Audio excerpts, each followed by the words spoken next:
ವಿಶೇಷ ಕಾರ್ಯಕ್ರಮಕ್ಕೆ ಸ್ವಾಗತ. ನಾನು ಶಕುಂತಲಾ ಭೂಷಣ್. ಮೋದಿ ವಿರುದ್ಧ ಬಂದ್ ಅಸ್ತ್ರ, ಇದು ರಾಹುಲ್ ಸ್ಟ್ರಾಟಜಿನಾ? ರಾಹುಲ್ ಗಾಂಧಿಯ ಆ ಸೀಕ್ರೆಟ್ ಲೆಟರ್ ಬಿಚ್ಚಿಡ್ತಾ ಬಂದ್ನ ಸತ್ಯ. ಲೋಕಸಭಾ ಸಮರದ ಲಾಭಕ್ಕಾಗಿ ಭಾರತ್ ಬಂದ್ ನಡೀತಾ. ಭಾರತ್ ಬಂದ್ನಿಂದ ಚುನಾವಣೆಯಲ್ಲಿ ಮೋದಿಗೆ ಹೊಡೆತ ಬೀಳುತ್ತಾ. ಇದೇ ಹೊತ್ತಿನ ವಿಶೇಷ, ಮೋದಿ ವಿರುದ್ಧ ಬಂದ್ ಅಸ್ತ್ರ.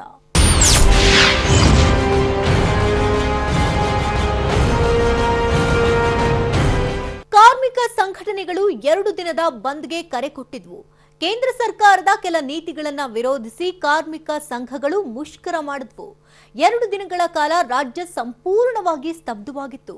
ಜನ ಪರದಾಡುವಂತಹ ಸ್ಥಿತಿ ಕೂಡ ನಿರ್ಮಾಣವಾಗಿತ್ತು. ಈಗ ಅದು ಎತ್ತು ಬಹಿರಂಗವಾದಂತಿದೆ. ಮೋದಿ ವಿರುದ್ಧ ಬಂದ್ ಅಸ್ತ್ರವನ್ನ ಪ್ರಯೋಗ ಮಾಡಿದ್ದು ರಾಹುಲ್ ಗಾಂಧಿ ಅನ್ನುವಂಥ ಮಾತು ಕೂಡ ಕೇಳಿ ಬರ್ತದೆ. ಕಾಂಗ್ರೆಸ್ ಹೈಕಮಾಂಡ್ ಸೀಕ್ರೆಟ್ ಲೆಟರ್ನಲ್ಲಿ ಬಂದ್ನ ಸತ್ಯ ರಿವೀಲ್ ಆದಂತಿದೆ. ಹಾಗಾದ್ರೆ 2019ರ ಚುನಾವಣೆಯ ಲಾಭ ಪಡೆಯೋದಕ್ಕಾಗಿ ಭಾರತ್ ಬಂದ್ ನಡೀತಾ. ಭಾರತ್ ಬಂದ್ನಿಂದ ಚುನಾವಣೆಯಲ್ಲಿ ಮೋದಿಗೆ ಹೊಡೆತ ಬೀಳಲಿದ್ಯಾ? ಆ ಸೀಕ್ರೆಟ್ ಲೆಟರ್ನಲ್ಲಿದ್ದ ಮಾಹಿತಿಯಾದ್ರೂ ಏನು ಅನ್ನೋ ಕಂಪ್ಲೀಟ್ ರಿಪೋರ್ಟ್ ಕೊಡ್ತೀವಿ ಇವತ್ತಿನ ಸ್ಪೆಷಲ್ನಲ್ಲಿ. 2 ದಿನ ಕರ್ನಾಟಕ ಸಂಪೂರ್ಣ ಸ್ತಬ್ಧ. ಡಬಲ್ ಬಂದ್ಗೆ ವಿಲವಿಲ ಒದ್ದಾಡಿದ್ರು ಜನ. ಹೌದು, ಜನವರಿ 8 ಮತ್ತು 9ರಂದು ಕಾರ್ಮಿಕ ಸಂಘಟನೆಗಳು ಭಾರತ್ ಬಂದ್ಗೆ ಕರೆ ಕೊಟ್ಟಿದ್ವು. 2 ದಿನಗಳ ಕಾಲ ಬಸ್, ಆಟೋ ಸೇರಿದಂತೆ ರಾಜ್ಯಾದ್ಯಂತ ಸಾರಿಗೆ ಸಂಪೂರ್ಣವಾಗಿ ಸ್ತಬ್ಧವಾಗಿ ಹೋಯಿತು. ಹೌದು, ಕಾರ್ಮಿಕರ ಈ ಹೋರಾಟ ಉಗ್ರ ರೂಪವನ್ನ ಪಡೆಯಿತು. ಕೋಟಿಗಟ್ಟಲೆ ಕಾರ್ಮಿಕರು ಮೆರವಣಿಗೆಗಾಗಿ ರಸ್ತೆಗಿಳಿದ್ರು. ಯಾವುದೇ ಕಾರ್ಮಿಕರು ಕೆಲಸ ಮಾಡದಂತೆ ನಿರ್ಧಾರ ಮಾಡಿದ್ರು. ಬಸ್, ಆಟೋ, ಬ್ಯಾಂಕ್ ಸೇರಿದಂತೆ ಎಲ್ಲಾ ಕಾರ್ಮಿಕರು ಭಾರತ ಮುಷ್ಕರಕ್ಕೆ ಸಾಥ್ ಕೊಟ್ರು. ಕಾರ್ಮಿಕರ ಪ್ರತಿಭಟನೆ 2 ದಿನ ಜನಸಾಮಾನ್ಯರಿಗೆ ದೊಡ್ಡ ಪೆಟ್ಟು ಕೊಡ್ತು ಅಂದ್ರೆ ತಪ್ಪಾಗಲ್ಲ. 1 ದಿನದ ಬಂದ್ಗೆ ತಡೆಯಲಾಗದೆ ಒದ್ದಾಡಿ ಹೋಗುವ ಬೆಂಗಳೂರು 2 ದಿನದ ಬಂದ್ಗೆ ನಲುಗಿ ಹೋಗಿರುವುದಂತೂ ಸತ್ಯ. ಜನ ಹೈರಾಣಾಗಿ ಒದ್ದಾಡಿದ್ದಂತೂ ಪಕ್ಕಾ.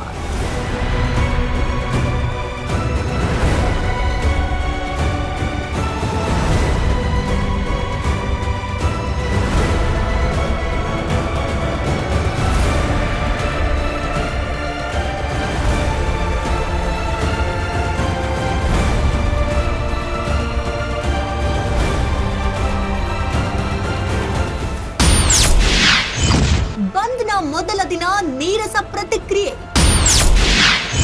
ಬಂದ್ನ 2ನೇ ದಿನ ಜೋರಾದ ಮುಷ್ಕರ. ಬಂದ್ನ ಮೊದಲನೇ ದಿನ ಅಂದ್ರೆ ಜನವರಿ 8ನೇ ತಾರೀಕು ಪ್ರತಿಭಟನೆ ಅಷ್ಟಾಗಿ ಜನರಿಗೆ ಬಿಸಿ ಮುಟ್ಲಿಲ್ಲ. ಯಾಕಂದ್ರೆ ಮೊದಲೇ ಬಂದ್ ಅಂತ ಜನರಿಗೆ ಗೊತ್ತಿದ್ರಿಂದ ಜನ ಎಚ್ಚರದಿಂದಿದ್ರು. ತಮ್ಮ ವಾಹನಗಳನ್ನ ರಸ್ತೆಗಿಳಿಸಿದ್ರು. ಇದಷ್ಟೇ ಅಲ್ಲ, ಬೆಂಗಳೂರಿಗರು ಓಡಾಟಕ್ಕೆ ಮೆಟ್ರೋ ಅವಲಂಬಿಸಿದ್ರು. ಕಾರ್ಮಿಕರ ಮುಷ್ಕರ ಅಂದಿದ್ರು. ಮೊದಲನೇ ದಿನ ಬೆಳಗ್ಗೆಯಿಂದ ಬಿಎಂಟಿಸಿ ರಸ್ತೆಗಿಳಿದಿತ್ತು. ರಾಜ್ಯದ ಜನ ಕಾರ್ಮಿಕ ಮುಷ್ಕರ ಠುಸ್ ಆಯ್ತು ಅಂತ 2ನೇ ದಿನಕ್ಕೆ ಬಸ್ಗಳನ್ನ ಅವಲಂಬಿಸಿದ್ರು. ಆದ್ರೆ ಅಲ್ಲೇ ಆಗಿದ್ದು ಎಡವಟ್ಟು. ಯಾಕಂದ್ರೆ 2ನೇ ದಿನ ಬಂದ್ ಉಗ್ರ ರೂಪವನ್ನ ಪಡೆದುಕೊಳ್ತು ಅಂದ್ರೆ ತಪ್ಪಾಗಲ್ಲ. ಲಕ್ಷಗಟ್ಟಲೆ ಕಾರ್ಮಿಕರು ಬಾವುಟಗಳನ್ನ ಹಿಡಿದು ರಸ್ತೆಗಿಳಿದ್ರು. ಏಕಾಏಕಿ ಬಸ್ ಸಂಚಾರ ಸ್ತಬ್ಧವಾಯಿತು. ಹೊರಬಂದಂತಹ ಜನ ಬಸ್ಗಳು ಸಿಗದೆ ಪರದಾಟ ತೊಡಗಿದ್ರು. ಟೌನ್ ಹಾಲ್ನಿಂದ ರಾಜಭವನದವರೆಗೂ ಕಾರ್ಮಿಕರ ರ್ಯಾಲಿ ಜೋರಾಗಿಯೇ ನಡೀತು. ಜನ ಮಾತ್ರ 2ನೇ ದಿನದ ಬಂದ್ಗೆ ಒದ್ದಾಡಿ ಹೋಗಿದ್ದಂತೂ ಸತ್ಯ. ಆದ್ರೆ ಇದೆಲ್ಲದರ ಹಿಂದೆ ಕಾಣದ ಕೈಯೊಂದು ಕೆಲಸ ಮಾಡಿದೆ ಅನ್ನೋದೇ ಬ್ರೇಕಿಂಗ್ ನ್ಯೂಸ್ ಆಗಿದೆ.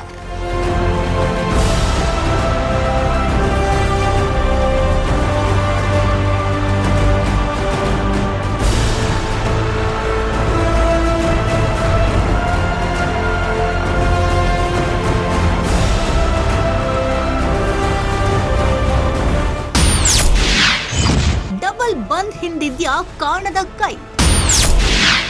ಕಾಂಗ್ರೆಸ್ ಪ್ರೇರಿತ ಮುಷ್ಕರವಾಯ್ತಾ ಡಬಲ್ ಬಂದ್? ಹೌದು, 2 ದಿನದ ಬಂದ್ಗೆ ಜನ ಎಷ್ಟು ರೋಸ್ ಹೋಗಿದ್ದಾರೆ ಅಂದ್ರೆ ಯಾರಿಗ್ ಬೇಕಿತ್ತು ಈ ಡಬಲ್ ಬಂದ್ ಅಂತ ಹಿಡಿ ಶಾಪವನ್ನ ಹಾಕ್ತಿದ್ದಾರೆ. ಜನರಿಗೆ ಸಾರಿಗೆ ಸಂಪರ್ಕವಿಲ್ಲದೆ ಪರದಾಡಿದ ದೃಶ್ಯಗಳು ರಾಜ್ಯದೆಲ್ಲೆಡೆ ಸಾಮಾನ್ಯವಾಗಿತ್ತು. ಈ ಎಲ್ಲದರ ಹಿಂದೆ ಕಾಣದ ಕೈಯೊಂದು ಸೈಲೆಂಟ್ ಆಗಿ ಕೆಲಸ ಮಾಡಿದೆ ಅನ್ನೋದು ಈಗ ಬಹಿರಂಗವಾಗಿದೆ. ಆ ಕಾಣದ ಕೈ ಬೇರೇನೂ ಅಲ್ಲ, ಕಾಂಗ್ರೆಸ್ ಪಕ್ಷ. ಹೌದು, ಯಾವಾಗ ಕಾರ್ಮಿಕರು 2 ದಿನ ಮುಷ್ಕರಕ್ಕೆ ಕರೆ ನೋಡಿದ್ರು, ರಾಜ್ಯದಲ್ಲಿ ಮೈತ್ರಿ ಸರ್ಕಾರ ಕೂಡ ಅಸ್ತು ಅಂದ್ಬಿಡ್ತು. 2 ದಿನದ ಬಂದ್ಗೆ ದೋಸ್ತಿ ಸರ್ಕಾರ ಬೆಂಬಲ ಕೊಟ್ಟೇ ಬಿಡ್ತು. ಇದು ಬಂದ್ ಮಾಡುವ ಸಂಘಟನೆಗಳಿಗೆ ಆನೆ ಬಲ ಕೊಟ್ಟಂತಾಯ್ತು. ಆದ್ರೆ ಇದೆಲ್ಲವೂ ಕಾಂಗ್ರೆಸ್ ಪ್ರೇರಿತ ಅನ್ನೋದು ಈಗ ಬಟ ಬಯಲಾದಂತಿದೆ.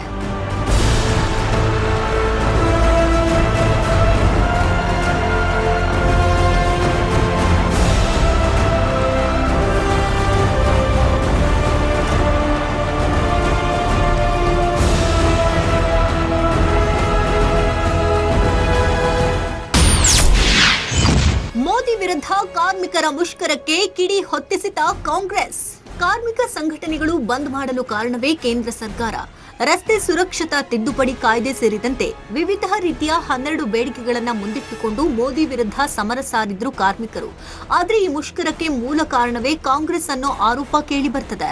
ಮೋದಿ ವಿರುದ್ಧ ಯುದ್ಧಕ್ಕೆ ನಿಂತಿರುವಂತಹ ರಾಹುಲ್ ಗಾಂಧಿ ಬಂದ್ ಮಾಡಿಸಿ ನಮೋಗೆ ಬಿಸಿ ಮುಟ್ಟಿಸಿದ್ರ ಅನ್ನೋ ಅನುಮಾನ ಮೂಡೋದಕ್ಕೆ ಶುರುವಾಗಿದೆ. ಹಾಗಾದ್ರೆ ಲೋಕ ಸಮರಕ್ಕೂ ಮುನ್ನ ಮೋದಿ ಕಾರ್ಮಿಕರ ವಿರುದ್ಧ ಇದ್ದಾರೆ ಅಂತ ಬಿಂಬಿಸೋ ಪ್ರಯತ್ನಕ್ಕೆ ರಾಹುಲ್ ಗಾಂಧಿ ಕೈ ಹಾಕಿದ್ರ? ಮೋದಿ ವಿರುದ್ಧದ ಮುಷ್ಕರಕ್ಕೆ ಕಾಂಗ್ರೆಸ್ ಕಿಡಿ ಹೊತ್ತಿಸಿದ? 2 ದಿನದ ಬಂದ್ ಆಗೋದಕ್ಕೆ ಕಾಂಗ್ರೆಸ್ ಕಾರಣನ? ಕಾರ್ಮಿಕರ ಹಿಂದೆ ನಿಂತು ಮೋದಿಯನ್ನ ಟಾರ್ಗೆಟ್ ಮಾಡಿದ್ರ ರಾಹುಲ್ ಗಾಂಧಿ ಅನ್ನೋ ಪ್ರಶ್ನೆಗಳು ಕಾಡಲಾರಂಭಿಸಿದೆ. ಈ ರೀತಿಯ ಅನುಮಾನ ಮೂಡೋದಕ್ಕೆ ಕಾರಣನೂ ಇದೆ. ಅದೇನು ಅನ್ನೋದನ್ನು ಹೇಳ್ತೀವಿ ಕೇಳಿ.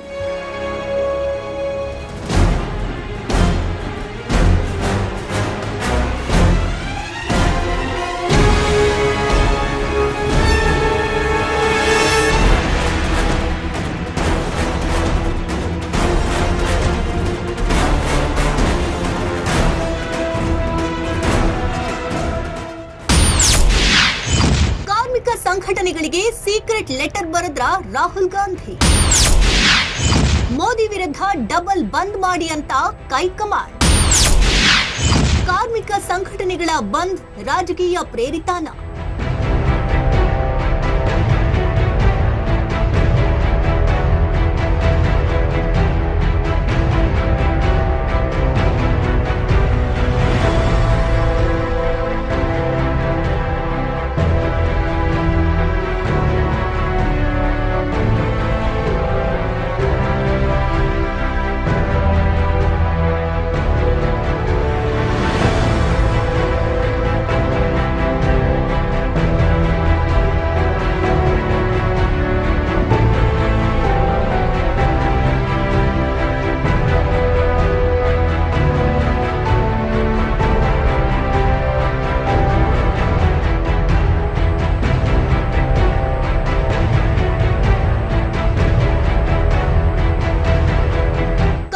ಸಂಘಟನೆಗಳು ನಡೆಸಿದ ಬಂದ್ ರಾಜಕೀಯ ಬಣ್ಣವನ್ನ ಪಡೆದುಕೊಂಡಿದೆ. 2 ದಿನ ರಾಜ್ಯದ ಜನ ನಲುಗುವಂತೆ ಮಾಡಿದ ಡಬಲ್ ಬಂದ್ ಹಿಂದೆ ಕಾಂಗ್ರೆಸ್ ಹೈಕಮಾಂಡ್ ರಾಹುಲ್ ಗಾಂಧಿ ಇದ್ದಾರೆ ಎನ್ನಲಾಗ್ತಿದೆ. ಬೇಕಂತಲೇ ಕಾರ್ಮಿಕರನ್ನ ರೊಚ್ಚಿಗೇಳಿಸಿ ರಾಜ್ಯದಲ್ಲಿ ಮೋದಿ ವಿರೋಧಿ ಅಲೆ ಏಳಿಸೋ ಪ್ರಯತ್ನವನ್ನ ರಾಹುಲ್ ಮಾಡಿದ್ದಾರೆ ಅನ್ನೋ ಆರೋಪ ಕೇಳಿ ಬರ್ತದೆ.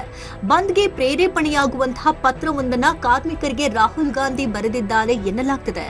ಅದರಿಂದಲೇ ರಾಜ್ಯ ಸರ್ಕಾರ ಕೂಡ 2 ದಿನದ ಬಂದ್ಗೆ ಬೆಂಬಲ ಕೊಟ್ಟಿದೆ ಎನ್ನಲಾಗ್ತಿದೆ. ಸೀಕ್ರೆಟ್ ಲೆಟರ್ನಲ್ಲಿದ್ದ ಸೀಕ್ರೆಟ್ ಮ್ಯಾಟರ್ನಿಂದಲೇ ಕಾರ್ಮಿಕರು 2 ದಿನದ ಬಂದ್ಗೆ ಸಿದ್ಧವಾಗಿದ್ದು ಅನ್ನೋದೇ ಡಬಲ್ ಬಂದ್ನ ಹಿಂದಿನ ಅಸಲಿ ಕಹಾನಿ ಎನ್ನಲಾಗ್ತಿದೆ.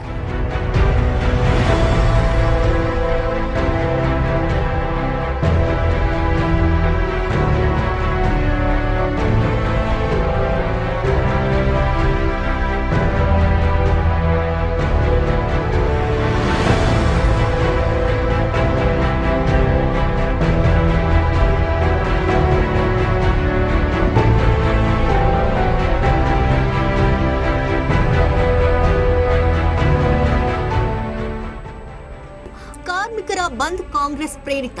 ಮೋದಿಗೆ ದಕ್ಷಿಣ ಭಾರತದ ಕಡೆಯಿಂದ ಬಿಸಿ ಮುಟ್ಟಿಸಲು ಈ ಕಾಂಗ್ರೆಸ್ ಈ ರೀತಿ ಮಾಡಿದೆ ಅನ್ನೋ ಮಾತುಗಳು ಕೇಳಿಬರ್ತವೆ.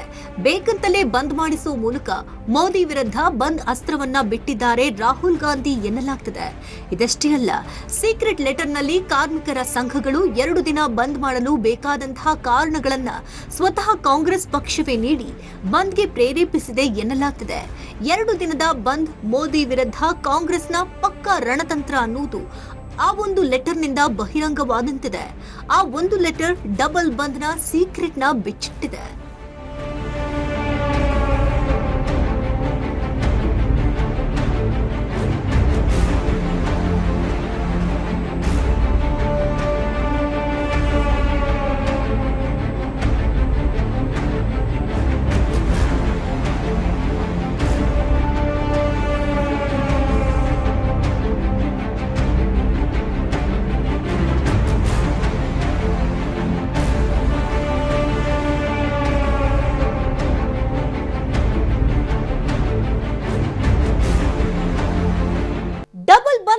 ರಾಹುಲ್ ಗಾಂಧಿಯ ಸೀಕ್ರೆಟ್ ಲೆಟರ್ ಇದೆ ಎನ್ನಲಾಗ್ತಿದೆ. ಕಾಂಗ್ರೆಸ್ ಪ್ರೇರಿತ ಬಂದ್ ದೇಶದಲ್ಲಿ ನಡೆದಿದೆ ಎನ್ನಲಾಗ್ತಿದೆ. ಹಾಗಾದ್ರೆ ರಾಹುಲ್ ಗಾಂಧಿ ಬರೆದ ಆ ಲೆಟರ್ ಆದ್ರೂ ಯಾವುದು, ಅದರಲ್ಲಿದ್ದ ಅಂಶಗಳಾದ್ರೂ ಏನು, ಪಕ್ಕಾ ಪ್ಲಾನ್ ಮಾಡಿಯೇ ಮೋದಿಯನ್ನ ಟಾರ್ಗೆಟ್ ಮಾಡಿದ್ದಾದ್ರೂ ಯಾಕೆ ಅನ್ನೋ ಡೀಟೇಲ್ಸ್ ಕೊಡ್ತೀವಿ, ನೋಡ್ಕೊಂಡು ಬನ್ನಿ. ಬಂಧನ ಅಸಲಿ ವಿಷಯ ಇರೋದೇ ಆ ಪತ್ರದಲ್ಲಿ. ಡಬಲ್ ಬಂದ್ಗೆ ಶ್ರೀಕಾರ ಹಾಕಿದೆ ಆ ಒಂದು ಪತ್ರ. ಸೀಕ್ರೆಟ್ ಲೆಟರ್ನಲ್ಲಿದ್ಯಾ ಬಂಧನ ಅಸಲಿಯತ್ತು? ರಾಹುಲ್ ಗಾಂಧಿ ಪತ್ರದಲ್ಲಿದ್ಯಾ ಬಂಧನ ಸತ್ಯ? ಹೌದು, 2 ದಿನದ ಬಂದ್ನ ಅಸಲಿ ವಿಷಯ ಇರುವುದೇ ಆ ಒಂದು ಪತ್ರದಲ್ಲಿ. 2 ದಿನದ ಬಂದ್ಗೆ ಎಷ್ಟೋ ಸಂಘಟನೆಗಳು ಬೆಂಬಲ ಕೊಟ್ಟವು, ಕೆಲ ಸಂಘಟನೆಗಳು ಬೆಂಬಲ ನೀಡದೆ ತಟಸ್ಥವಾದವು. ಇದೆಲ್ಲವೂ 1-2 ದಿನಗಳಲ್ಲಿ ನಡೆದಿರುವುದಂತೂ ಅಲ್ಲ. ಭಾರತ ಮುಷ್ಕರಕ್ಕೆ ಕರೆ ಕೊಟ್ಟ ಕಾರ್ಮಿಕ ಸಂಘಟನೆಗಳು ಕರ್ನಾಟಕದಲ್ಲಿ ಬಂದ್ ಯಶಸ್ವಿ ಮಾಡೋ ಎಲ್ಲಾ ಪ್ಲಾನ್ಗಳನ್ನು ಮಾಡಿಕೊಂಡಿದ್ವು. ಮುಖ್ಯವಾಗಿ 2 ದಿನದ ಬಂದ್ನ ಬಿಸಿ ದಿಲ್ಲಿಯಲ್ಲಿರೋ ಪ್ರಧಾನಿ ಮೋದಿಗೆ ತಟ್ಟಬೇಕಿತ್ತು. ಅದೇ ಪ್ರತಿಭಟನಾಕಾರರ ಉದ್ದೇಶವೂ ಆಗಿತ್ತು. ಆದ್ರೆ ಇದೆಲ್ಲದರ ಹಿಂದೆ ಇದ್ದಿದೆ ಈ ಒಂದು ಪತ್ರ.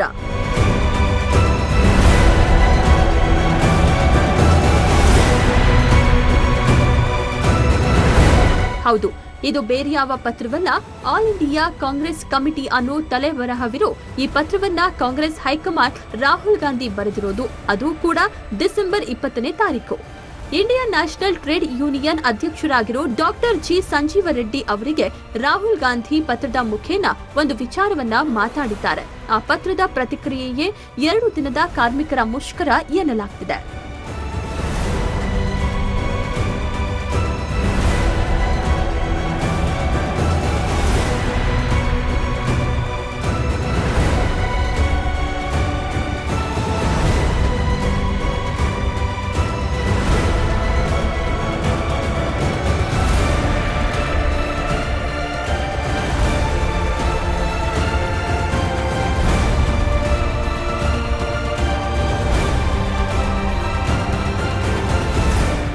ಹೌದು, ಹಾಗಾದ್ರೆ ಅಂತಹ ಯಾವ ವಿಚಾರವನ್ನ ರಾಹುಲ್ ಗಾಂಧಿ ಪತ್ರದಲ್ಲಿ ತಿಳಿಸಿದ್ರು?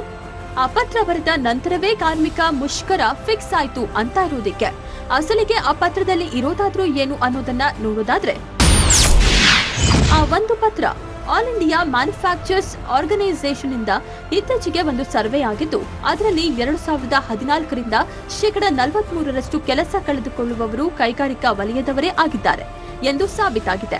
ಆ ಸರ್ವೆಯಲ್ಲಿ ನೋಟ್ ಬ್ಯಾನ್, ಜಿಎಸ್ಟಿಯಿಂದ ಕೈಗಾರಿಕಾ ವಲಯಕ್ಕೆ ಆದಂತಹ ಸಮಸ್ಯೆಗಳು ಏನು ಎನ್ನುವ ಸತ್ಯಗಳು ಬಯಲಾಗಿವೆ. ಈ ಎಲ್ಲಾ ಸಮಸ್ಯೆಗಳ ವಿರುದ್ಧವಾಗಿ ಧ್ವನಿ ಎತ್ತಬೇಕಿದೆ. ಏಕೆಂದರೆ ಕಳೆದ 4.5 ವರ್ಷಗಳಲ್ಲಿ ಸುಮಾರು 3.5 ಮಿಲಿಯನ್ ಕಾರ್ಮಿಕರು ಎಂಎಸ್ಎಂಇ ವಲಯದಲ್ಲಿ ಕೆಲಸವನ್ನ ಕಳೆದುಕೊಂಡಿದ್ದಾರೆ. ಈ ಬೆಳವಣಿಗೆ ಮಿಲಿಯನ್ ಗಟ್ಟಲೆ ಜನರನ್ನ ಬಡತನಕ್ಕೆ ಎಳೆಯುತ್ತಿದೆ. ಹಾಗಾಗಿ ಐಎನ್ಟಿಯುಸಿ ಜೊತೆ ಇರುವಂತಹ ಕಾರ್ಮಿಕ ಸಂಘಟನೆಗಳು ಈ ಸರ್ಕಾರದ ಕಾರ್ಮಿಕ ವಿರೋಧಿ ನೀತಿಗಳ ವಿರುದ್ಧ ಧ್ವನಿ ಎತ್ತಲು ಒಂದು ವೇದಿಕೆ ಕಲ್ಪಿಸಿಕೊಡಬೇಕು ಎಂದು ನಾನು ವಿನಂತಿಸಿಕೊಳ್ಳುತ್ತಿದ್ದೇನೆ. ಇಂತಿ ರಾಹುಲ್ ಗಾಂಧಿ. ಡಿಸೆಂಬರ್ 20ರಂದು ರಾಹುಲ್ ಗಾಂಧಿ ಈ ರೀತಿಯ ಒಂದು ಪತ್ರವನ್ನ ಕಾರ್ಮಿಕ ಸಂಘಟನೆಯ ಅಧ್ಯಕ್ಷರಿಗೆ ಬರೆಯುತ್ತಾರೆ. ಇದಕ್ಕೆ ಪ್ರತಿಯಾಗಿ ಡಿಸೆಂಬರ್ 27ರಂದು ಕಾರ್ಮಿಕ ಸಂಘಟನೆಯ ಅಧ್ಯಕ್ಷರಿಂದ ಪತ್ರವೊಂದು ಬರುತ್ತೆ. ಜನವರಿ 8 ಮತ್ತು 9ರಂದು 2 ದಿನಗಳ ಕಾರ್ಮಿಕ ಮುಷ್ಕರವಿದ್ದು, ಮೋದಿ ಸರ್ಕಾರದ ವಿರುದ್ಧ 12 ಬೇಡಿಕೆಗಳನ್ನ ಇಡುತ್ತಿದ್ದೇವೆ ಅಂತ ರಾಹುಲ್ ಗಾಂಧಿಗೆ ಪ್ರತಿಕ್ರಿಯೆ ನೀಡಿರುತ್ತಾರೆ. ಈ 2 ಪತ್ರಗಳು ಆಂಗ್ಲ ಭಾಷೆಯ ಸುದ್ದಿ ಮಾಧ್ಯಮವೊಂದಕ್ಕೆ ಸಿಕ್ಕಿದ್ದು, 2 ದಿನದ ಬಂದ್ ಕಾಂಗ್ರೆಸ್ ಪ್ರೇರಿತ ಅನ್ನೋದು ಬಹಿರಂಗವಾದಂತಿದೆ.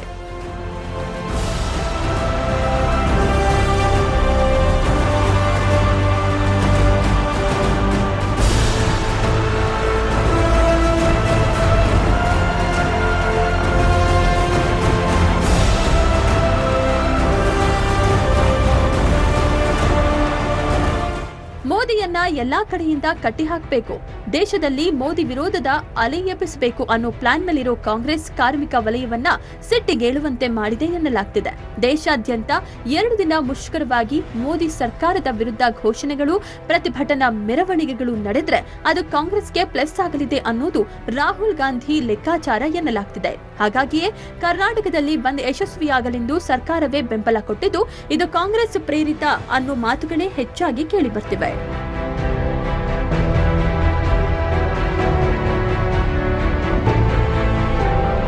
ರಾಹುಲ್ ಗಾಂಧಿ ಮೋದಿ ವಿರುದ್ಧ ಬಂದ್ ಅಸ್ತ್ರ ಬಿಟ್ಟಿರೋದ್ರ ಹಿಂದಿನ ಸ್ಟ್ರಾಟಜಿ ಏನು ಅನ್ನೋದು ಸಾಕಷ್ಟು ಕುತೂಹಲ ಮೂಡಿಸುತ್ತದೆ. ರಾಹುಲ್ ಗಾಂಧಿ ಹೀಗೆ ಮಾಡಿರೋದ್ರ ಹಿಂದಿರುವ ಲಾಭವಾದ್ರೂ ಏನು? 2 ದಿನದ ಭಾರತ್ ಬಂದ್ನಿಂದ ಚುನಾವಣೆಯಲ್ಲಿ ಮೋದಿಗೆ ಹೊಡೆತ ಬೀಳಲಿದ್ಯಾ? ಈ ಬಗ್ಗೆ ಒಂದು ರಿಪೋರ್ಟ್ ನಿಮ್ಮ ಮುಂದೆ. ಕೆಲ ತಿಂಗಳಲ್ಲೇ ಲೋಕಸಮರ, 2 ದಿನ ನಡೆದಿದ್ದು ಕಾಂಗ್ರೆಸ್ ಪ್ರೇರಿತ ಮುಷ್ಕರ, ಬರೆದಿದ್ದೇಕೆ ಬಂದ್ ಮಾಡೋ ಪತ್ರ, ವರ್ಕೌಟ್ ಆಗುತ್ತಾ ರಾಹುಲ್ ತಂತ್ರ? ಕೆಲ ತಿಂಗಳಲ್ಲೇ ಲೋಕಸಭಾ ಚುನಾವಣೆ ನಡೆಯಲಿದೆ. ಲೋಕಸಮರಕ್ಕೆ ಮೋದಿ ಸಿದ್ಧವಾಗ್ತಿರುವಂತೆ ಪಕ್ಕಾ ಪ್ಲಾನ್ ಮಾಡಿಕೊಂಡೇ ರಾಹುಲ್ ಗಾಂಧಿ ಕೂಡ ಸಿದ್ಧವಾಗ್ತಿದ್ದಾರೆ. ಹೇಗಾದ್ರೂ ಮಾಡಿ ಮೋದಿಯನ್ನ ಈ ಬಾರಿ ಪ್ರಧಾನಿ ಗಾದಿಯಿಂದ ಕೆಳಗಿಳಿಸಲೇಬೇಕು ಅಂತ ರಣತಂತ್ರವನ್ನ ಹೆಣಿತಾ ಇದ್ದಾರೆ. ಹಾಗಾಗಿ ರಾಹುಲ್ ಗಾಂಧಿಯ ಬತ್ತಳಿಕೆಯಲ್ಲಿ ಇರುವಂತಹ ಬಾಣಗಳಲ್ಲಿ ಭಾರತ್ ಮುಷ್ಕರವು ಒಂದು ಎನ್ನಲಾಗ್ತಿದೆ.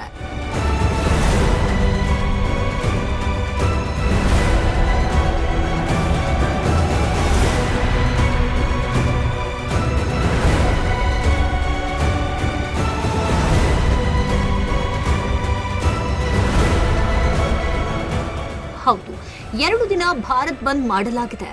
ಕರ್ನಾಟಕವಂತೂ ಸಂಪೂರ್ಣವಾಗಿ ಸ್ತಬ್ಧವಾಗಿದೆ. ಇದೆಲ್ಲದಕ್ಕೂ ರಾಹುಲ್ ಗಾಂಧಿಯ ಸೀಕ್ರೆಟ್ ಪತ್ರವೇ ಕಾರಣ ಎನ್ನಲಾಗ್ತಿದೆ. ಕಾಂಗ್ರೆಸ್ ಪಕ್ಷವೇ ಮೋದಿ ವಿರುದ್ಧ ಬಂದ್ ಅಸ್ತ್ರ ಪ್ರಯೋಗ ಮಾಡಿರುವುದು ಆ ಒಂದು ಪತ್ರದಿಂದ ಬಹಿರಂಗವಾಗಿದೆ. ಇದರ ಹಿಂದೆ ರಾಹುಲ್ ಗಾಂಧಿಯ ತಂತ್ರವೇ ಬೇರೆ ಅಡಗಿದೆ ಅನ್ನೋ ಮಾತುಗಳು ಕೇಳಿ ಬರ್ತಿವೆ.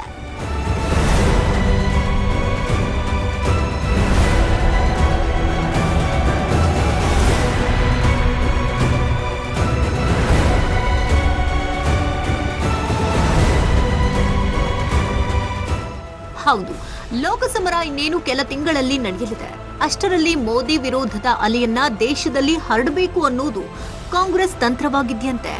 ಅದರ ಮೊದಲ ಭಾಗವಾಗಿಯೇ ಭಾರತ್ ಬಂದ್ ನಡೆದಿದೆ ಅನ್ನೋದು ರಾಜಕೀಯ ಪಂಡಿತರ ಮಾತಾಗಿದೆ. ಈಗಿನಿಂದಲೇ ಮೋದಿಯ ಪ್ಯಾರೆ ದೇಶವಾಸಿಗಳಲ್ಲಿ ಮೋದಿಯ ಬಗ್ಗೆ ವಿರೋಧಿ ಅಲೆಯನ್ನ ಸೃಷ್ಟಿ ಮಾಡಿದರೆ ಅದರ ಲಾಭ ಲೋಕಸಭಾ ಎಲೆಕ್ಷನ್ನಲ್ಲಾಗಲಿದೆ ಅನ್ನೋದು ಕಾಂಗ್ರೆಸ್ ತಂತ್ರವಾಗಿದೆಯಂತೆ.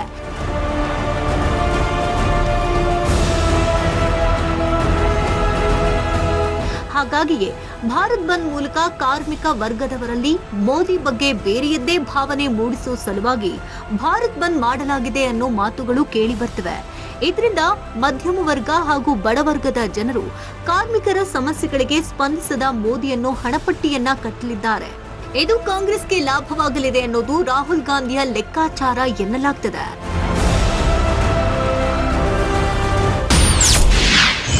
ಭಾರತ್ ಬಂದ್ನಿಂದ ಚುನಾವಣೆಯಲ್ಲಿ ಮೋದಿಗೆ ಹೊಡೆತ ಬೀಳುತ್ತಾ? ಹೌದು, ಈ ರೀತಿಯ ಒಂದು ಪ್ರಶ್ನೆ ಸಾಮಾನ್ಯವಾಗಿ ಕಾಡದೇ ಇರೋದಿಲ್ಲ. ಯಾಕಂದ್ರೆ 2 ದಿನದ ಮುಷ್ಕರದಲ್ಲಿ ಪ್ರತಿಭಟನಾ ಮೆರವಣಿಗೆಯಲ್ಲಿ ಪಾಲ್ಗೊಂಡಿದ್ದವರು ನೂರಾರು ಸಂಖ್ಯೆಯ ಕಾರ್ಮಿಕರಲ್ಲ, ಕೋಟಿಗಟ್ಟಲೆ ಕಾರ್ಮಿಕರು ಮುಷ್ಕರಕ್ಕೆ ಬೆಂಬಲ ಕೊಟ್ಟಿದ್ರು.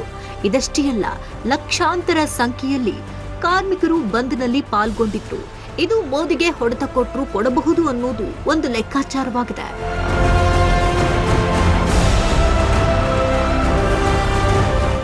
ಅದರಲ್ಲೂ ಕರ್ನಾಟಕದಲ್ಲಿ ಬಿಜೆಪಿಗೆ ಭಾರಿ ಹಿನ್ನಡೆಯಾಗಿದೆ. ಅಧಿಕಾರದ ಹೊಸ್ತಿಲಿಗೆ ಬಂದವರು ಇನ್ನೇನು ಕುರ್ಚಿ ಮೇಲೆ ಕೂರುವಷ್ಟರಲ್ಲಿ ಎಲ್ಲವೂ ಕೂಡ ಕೈತಪ್ಪಿ ಹೋಗಿದೆ. ನಂತರ ಪಂಚ ರಾಜ್ಯಗಳ ಚುನಾವಣೆ ಕೂಡ ಮೋದಿಗೆ ಪಂಚ್ ಕೊಟ್ಟಿದೆ. ಇನ್ನು ಬಿಜೆಪಿಗೆ ದಕ್ಷಿಣ ಭಾರತದಲ್ಲಿ ಗೆಲುವು ಮರೀಚಿಕೆಯಾಗಿದೆ. ಇಂತಹ ಹೊತ್ತಲ್ಲಿ ಮೋದಿ ವಿರುದ್ಧ ನಡೆದ ಬಂದ್ಗೆ ಕರ್ನಾಟಕದಲ್ಲಿ ವ್ಯಾಪಕ ಪ್ರತಿಕ್ರಿಯೆ ಸಿಕ್ಕಿರುವುದು ಮೋದಿಗೆ ನಿಜಕ್ಕೂ ಮೈನಸ್ ಪಾಯಿಂಟ್ ಆಗಲಿದೆ ಎನ್ನಲಾಗ್ತಿದೆ. ಆದ್ರೆ ಇಂತಹ ಎಷ್ಟೋ ಕಲ್ಲು ಮುಳ್ಳಿನ ಹಾದಿಯನ್ನ ಸವೆಸಿ ಪ್ರಧಾನಿಯಾಗಿ ಆಡಳಿತ ಮಾಡ್ತಿದ್ದಾರೆ ಪ್ರಧಾನಿ ಮೋದಿ. ಚುನಾವಣಾ ಹೊತ್ತಲ್ಲೇ ವಿರೋಧಿಗಳ ಎಲ್ಲಾ ತಂತ್ರಗಳು ಮೋದಿ ಎದುರು ಧೂಳಿಪಟ ಆಗೋದು ಗ್ಯಾರಂಟಿ ಅನ್ನೋದು ನಮೋ ಭಕ್ತರ ಮಾತಾಗಿದೆ. ನೋಡಿದ್ರಲ್ಲ ವೀಕ್ಷಕರೇ, 2 ದಿನದ ಬಂದ್ ಕಾಂಗ್ರೆಸ್ ಪ್ರೇರಿತ ಅನ್ನೋದಕ್ಕೆ ಆ ಒಂದು ಪತ್ರ ಹಾಗೂ ರಾಹುಲ್ ಗಾಂಧಿ ಸಹಿ ಸಾಕ್ಷಿಯಾಗಿ ನಿಂತಿದೆ. ಮೋದಿ ವಿರುದ್ಧ ಕಾಂಗ್ರೆಸ್ ಮಾಡುವಂತಹ ಎಲ್ಲಾ ಅಸ್ತ್ರಗಳು ವರ್ಕೌಟ್ ಆಗುತ್ತಾ? ನಮೋ ರಣತಂತ್ರ ಕೆಲಸ ಮಾಡುತ್ತಾ ಅನ್ನೋದನ್ನ ಕಾದು ನೋಡೋಣ. ಇದಾಗಿತ್ತು ಈ ಹೊತ್ತಿನ ವಿಶೇಷ. ನೆನಪಿರಲಿ, ನ್ಯೂಸ್ ಅಂದ್ರೆ ಪಬ್ಲಿಕ್ ಟಿವಿ.